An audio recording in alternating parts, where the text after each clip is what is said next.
નમસ્કાર, આપ જોઈ રહ્યા છો સ્પાર્ક ટુડે ન્યૂઝ। બાબરકોટ ગામે ગૌશાળાના લોકાર્પણના પાવન પ્રસંગે ધારાસભ્ય શ્રી હીરાભાઈ સોલંકી, માજી ધારાસભ્ય શ્રી અમરીશભાઈ ડેર, સરપંચ શ્રી અનકભાઈ સાંખટ, બાલુભાઈ સાંખટ, તાલુકા પંચાયતના ઉપપ્રમુખ શ્રી કરશનભાઈ પરમાર, ભાણાભાઈ શિયાળ, કડવાભાઈ સાંખટ, નાનાભાઈ ભાલિયા તથા બાબરકોટ ગામના તમામ ગ્રુપો તેમજ બાબરકોટ ગામના બહોળી સંખ્યામાં લોકો ઉપસ્થિત રહ્યા હતા। બાબરકોટ ગામ સમસ્ત આયોજિત બાબરકોટ ગૌશાળાનું બાંધકામ કરવા માટેની મહત્વનો ફાળો બાબરકોટ ગામે ચાલતા રામધૂન કીર્તન મંડળ દ્વારા મહત્વનું યોગદાન આપવામાં આવ્યું હતું। તેમજ ગૌશાળા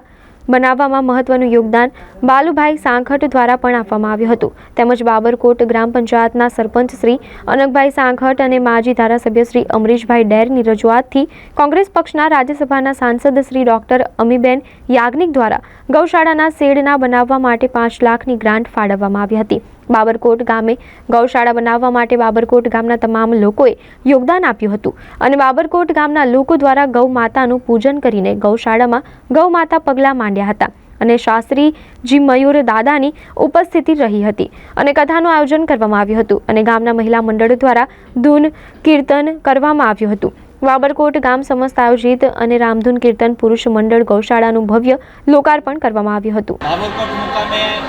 જય દ્વારકાધીશ ગૌશાળાનું જ્યારે આજે લોકાર્પણ ઇન ધ સેન્સ આપણે ભાઈ શ્રી ભાણાભાઈ અને આખી ટીમે જે રામધૂન મંડળીએ સતત વર્ષોથી જે રામચંદ્ર ભગવાનના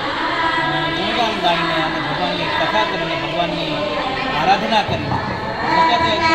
ગામથી જે કંઈ રૂપિયા આવે એ આ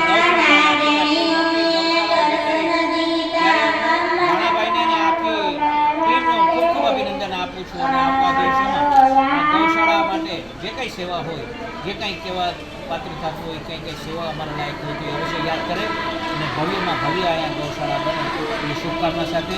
ભાણાભાઈને અને આખી ટીમને બાબરકોટ ગામના લોકોને ખૂબ ખૂબ અભિનંદન આપું છું કે ગાયોની જે સેવા કરી છે, સનાતન ધર્મમાં કહેવાય છે કે ગૌશાળા જ્યાં જ્યાં બની છે અને ભગવાનનો વાસ થાય છે, કૃષ્ણ ભગવાનના નામે જ્યારે આ ગૌશાળા થઈ હોય ત્યારે હું ખૂબ ખૂબ અભિનંદન આખી ટીમને આપું છું। આભાર।